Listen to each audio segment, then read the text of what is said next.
básicamente con anestesias locales. Vamos a usar en forma indistinta el término anestesia. Ustedes saben que el término anestesia tiene una connotación diferente. Anestesia se supone que es cuando se presenta no solamente la pérdida de la sensibilidad, sino también la pérdida de la conciencia. Pero acá pues vamos a hacer una parte regional, que muchas veces se llama bloqueo troncular, bloqueo regional, pero vamos a hablar de anestesias regionales. ¿Por qué no se hace casi anestesia general en los bovinos? Por varias razones. Uno, por el rumen. Habría que ponerlos a dietas prolongadas que usualmente van en contra de la producción. Si yo quiero hacer una vaca en producción, le hago una dieta de 36 horas, o sea, una dieta de 12 horas no hace ningún efecto en el rumen, necesita usted 36, 48 horas, la producción se cae. Y como el uso del animal es para producir, pues no se justifica. Otra razón es que una vez anestesiado el animal, en el momento que cae, se desacomoda el rumen, sobre todo si tenemos que colocarlos en posiciones de decúbito dorsal. Entonces tenemos dos problemas. Uno, el rumen se desplaza hacia dorsal, presiona los vasos sanguíneos y entonces el retorno venoso se ve comprometido. Una de las razones. La otra es que se relajan los esfínteres y entonces hay el riesgo de que se presente regurgitación y un alto riesgo de que haya broncoaspiración. Entonces, esas son básicamente las razones por las cuales no se usa, no es que no se pueda, sino se usa muy poco la anestesia general. Lo otro son costos. Cuando estamos hablando de anestesia general, ya estamos hablando de un animal que hay que enviarlo a una facilidad quirúrgica, que va a haber unos costos de sala, va a haber unos costos de anestesia, y entonces es una relación costo-beneficio que usualmente el propietario no está dispuesto a hacer esos gastos mayores. Una persona que balancea mucho el costo de algo y el resultado o la recuperación de esos gastos que ha hecho. A diferencia del equino, en que usualmente es un criterio diferente, hay un factor muy parecido al de pequeños animales, hay un factor sentimental en el cual se está dispuesto a hacer gastos más allá del valor real del animal o de la capacidad que tenga de recuperar la inversión. Quien tiene un animal de paseo, pues sabe que no va a recuperar inversión, no es un animal productivo. Un animal de salto es para el placer de saltar, pero no va a recuperar. Entonces hay un criterio diferente entre lo que piensa un propietario de un rumiante a lo que piensa un propietario de un equino. Y por eso también los valores. Entonces acá los costos son menores, usualmente no se llega a gastos importantes porque muchos de los problemas se resuelven al gancho. Y eso tenemos que aprender. Porque nosotros tenemos que ser un factor de producción dentro de cualquier explotación. Yo no puedo convencer al propietario de hacer una intervención que sé de antemano que no va a ser recuperable, los gastos invertidos en ese animal no van a ser recuperados con productividad de ese animal. Entonces debo ser claro el propietario de darle esa información. Otra cosa es si el propietario toma la decisión de aún así con esa información hacer la inversión. Ya es un problema de él. Porque el animal es el que le regaló al hijo, a la hija, o porque fue el animal fundador, o por lo que lo quiere mucho, o que fue el que le dejó el abuelito. Bueno, cualquier razón de otro estilo, que no sea productividad, puede a veces influir en la toma de decisión de un propietario para hacer inversiones que no son rentables en relación a rumiantes. Pero insisto, nosotros tenemos que ser claros con el propietario en darle la información adecuada para que tome una decisión a conciencia. Un consentimiento informado, que es lo que se llama en la parte media. Que no lo hacemos mucho en la parte de grandes, pero que deberíamos hacerlo. Que nos firmaran un acta de consentimiento para cualquier procedimiento quirúrgico. Eso es lo que nos protege de cualquier demanda. En pequeños se ha vuelto bastante común las demandas y una manera de protegerse el veterinario es que tenga un acta en el cual la persona acepta el procedimiento y sabe y manifiesta que fue informado adecuadamente de los pros, de los contras, etc. Hay unos formatos. Con ese preámbulo, entonces, vamos a hablar de los bloqueos que con más frecuencia se hacen en el caso de los rumiantes. Materiales que se utilizan son muy sencillos: jeringa, aguja, lidocaína usualmente al 2%. Se consigue lidocaína también al 1% y al 5%, pero usualmente trabajamos lidocaína al 2%. Puede ser con o sin epinefrina, dependiendo del sitio donde vayamos a hacerlo.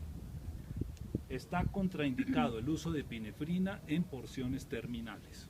¿Qué es eso? Cola, patas, porque va a producir una vasoconstricción lo suficientemente fuerte como para alcanzar a producir efectos secundarios. Entonces debemos evitar en esos sitios. Se pueden usar otros agentes anestésicos. Algunos son de mayor duración, pero usualmente de mayor costo. Bupivacaína, carbocaína, otros anestésicos, que generalmente solo los usamos en el caso de los equinos para anestesias articulares, porque son menos irritantes en la articulación. También podrían utilizarse para anestesias epidurales en el caso de equinos, aunque puede usarse la lidocaína, solo que es una acción más corta o un poquito más irritante. Entonces, pero la lidocaína tiene la ventaja que la conseguimos en cualquier sitio, farmacia humana, farmacia veterinaria, etc. ¿Cuánto vale un frasco de lidocaína? Más o menos 4, 5 mil, 8 mil, depende de la marca. ¿Cuánto vale uno de carbocaína, por ejemplo? O bupivacaína. El de lidocaína viene de 50 centímetros. Bupivacaína ese viene de 10 centímetros. Y puede costar más o menos 25, 30 mil pesos. Entonces fíjense la diferencia, pues sí es más eficiente para ciertas cosas, pero el costo es mayor. Bueno. Ahora, puede que no lo diga en el momento que explique uno de los bloqueos, pero siempre implicará una desinfección local. No necesariamente hay que afeitar, la mayoría de las veces no se afeita, depende también de para qué se vaya a hacer la intervención, y todos son subcutáneos a no ser que diga lo contrario. ¿De acuerdo? Entonces vamos a empezar por los bloqueos de la cabeza. Vamos a hablar del bloqueo del nervio cornual, que se utilizará para el descornio. Puntos de referencia, y esto es muy importante que tienen que tenerlos claros, porque no solamente es una posición anatómica, sino también una profundidad en que se hacen los bloqueos. Entonces, se mira canto lateral del ojo, base del cuerno, buscamos un punto medio entre los dos, y aquí hay una cresta. Es una cresta del frontal. Entonces, acá en este sitio, inmediatamente debajo de esa cresta, entramos la aguja, más o menos entre medio a 1 centímetro, y ahí colocamos de 3 a 5 centímetros de lidocaína. ¿Qué pasa si la entran 1 centímetro, centímetro y medio? En este sitio, acá está la cresta y acá viene el músculo temporal. Ese músculo temporal tiene una fascia acá. Entonces, si usted entra mucho la aguja, atraviesa esa fascia y va a colocar el anestésico aquí detrás. Y ese es otro principio de los anestésicos locales. No se difunden a través de fascias. Entonces, si usted lo coloca por detrás de la fascia, no va a afectar el nervio que va acá. Y entonces no se logra la anestesia. Entonces, por eso es muy importante los dos puntos de referencia, la cresta, y que sea ahí inmediatamente debajo de esa cresta. Una vez colocado ahí los 3 a 5 centímetros, reacomodamos la aguja, la dirigimos hacia la base del cuerno, y una vez en la base pues metida la aguja, infiltramos 5 centímetros más. ¿Qué aguja podemos usar? Una aguja 21, una aguja 18. En un animal joven puede ser una 21. En los animales adultos la piel es un poco gruesa, a veces la 21 se le dobla a uno, pero con una aguja 18 pueden hacerlo. De pulgada y media, no necesitan algo más largo. Pero si tienen algo más largo, a veces para este bloqueo es bueno. En algunos animales, la base del cuerno, sobre todo los de tipo Bos indicus, la base del cuerno, en animales adultos, la base del cuerno es muy grande. Entonces, este bloqueo afecta muy bien o controla muy bien la sensibilidad de esta parte, pero en la parte caudal puede haber algunas ramas de los primeros nervios cervicales que generan sensibilidad ahí. Entonces, puede ser útil hacer una infiltración subcutánea en la parte posterior del cuerpo. 5 centímetros. ¿Queda claro? Entonces acá estamos bloqueando la rama cornual del nervio cigomático. Entonces, para el bloqueo. Obviamente se hará bilateral. En este caso, el sitio del bloqueo no es necesario afeitar, pero pues sí, cuando hablemos de la intervención, pues el área operatoria pues habrá que prepararla, afeitarla, depilarla adecuadamente. ¿Listo? Primero. Nervio supraorbitario. Entonces buscamos acá el borde de la órbita. Si ustedes palpan, y ahorita lo van a hacer, acá hay como una hendidura y a este nivel de la hendidura van a sentir como un pequeño orificio. Hay que presionar un poquito y ahí sienten el orificio. Entonces acá se puede bloquear el nervio supraorbitario. En el caso del bovino no tiene mucha importancia, rara vez lo usamos, pero estaría indicado para para cirugías como trepanación del seno frontal. ¿Y por qué rara vez hacemos trepanación del seno frontal?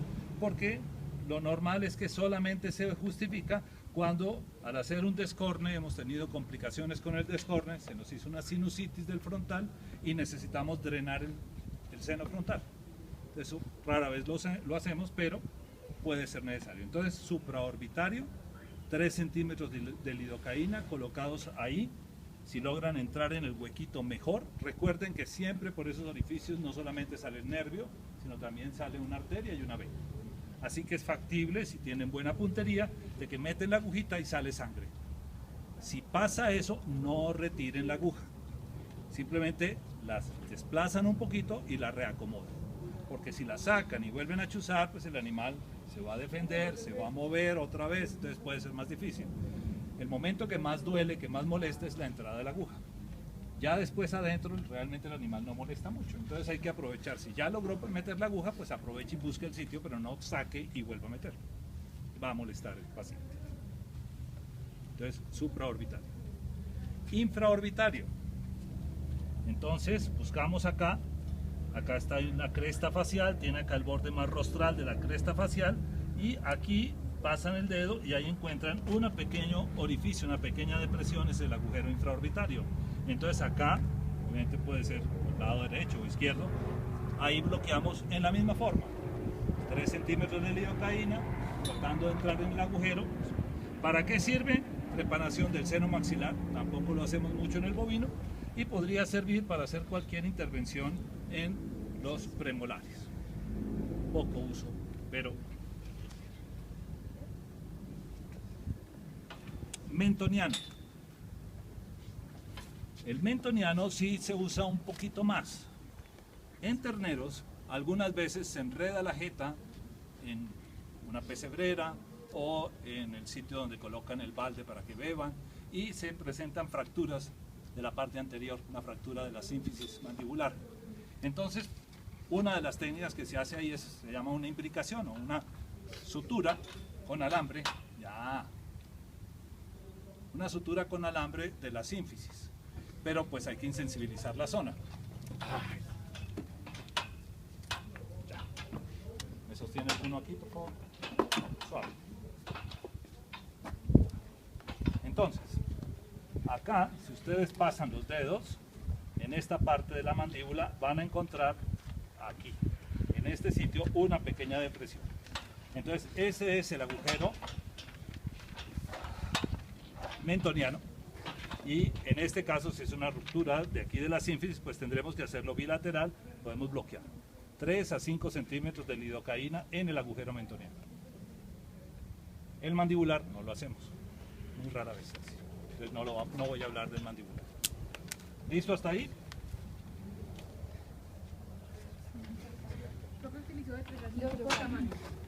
Sí, más o menos 3 así. Luego una preguntita. Sí. Digamos ahí cuando pues obviamente le hacen el bloqueo, ¿sí? Pero y el animal se pone muy intranquilo, se tranquiliza. Se puede sedar. ¿Sí? En general, voy a contestar, en general, prefiero hacer primero el bloqueo antes que la tranquilización, en general, salvo que el animal sea muy indócil. ¿Por qué? Porque ¿con qué tranquilizamos usualmente? ¿Silacina? Silacina. La silacina tiene, pues, además de ser un muy buen tranquilizante, es un potente analgésico, de corta duración, pero un potente analgésico. Entonces, cuando pongo silacina y después hago el bloqueo y pruebo el bloqueo, muchas veces la prueba sale como un buen bloqueo, pero más por el efecto de la silacina que porque me haya quedado bien el bloqueo. Entonces, si es factible, si puedo manejar el animal, prefiero primero hacer el bloqueo, reviso que haya sido efectivo y después tranquilizo. Entonces, pero no siempre se puede. Ahora, siempre está por primera cuidado, su seguridad. Por segundo cuidado, su seguridad. Por tercer cuidado, su seguridad. Y después sí, el animal. Nadie les va a pagar a ustedes una incapacidad. Si a usted el animal lo pateó y lo fracturó, qué pena, doctor, ahí, cuánto lo siento, hasta ahí llega, si acaso. Usted deja de trabajar, usted deja de producir, usted tiene gastos y nadie cubre esos gastos. Y desafortunadamente la mayoría de los colegas que trabajan en campo no pagan seguridad social. Casi nunca están inscritos como trabajadores independientes y entonces muchas veces terminan con un accidente en el cual tienen que asumir todos los costos. Y son problemas para la familia, problemas para él, puede ser un mes, mes y medio, 2 meses de incapacidad. Entonces tengan mucho cuidado. Que si el animal se fracturó, de malas. Que el animal se murió, más de malas. Pero ustedes se cuidan. Suena feo, pero la prioridad son ustedes. Y en esto hay siempre riesgos. Siempre hay riesgos con los animales. Pequeñitos, medianitos o grandototes. Y uno tiende a confiarse. Entre más trabaja con una especie, le va cogiendo confianza y puede tener riesgos. Por favor, con suavidad van a tocar los puntos de referencia que acabamos de explicar.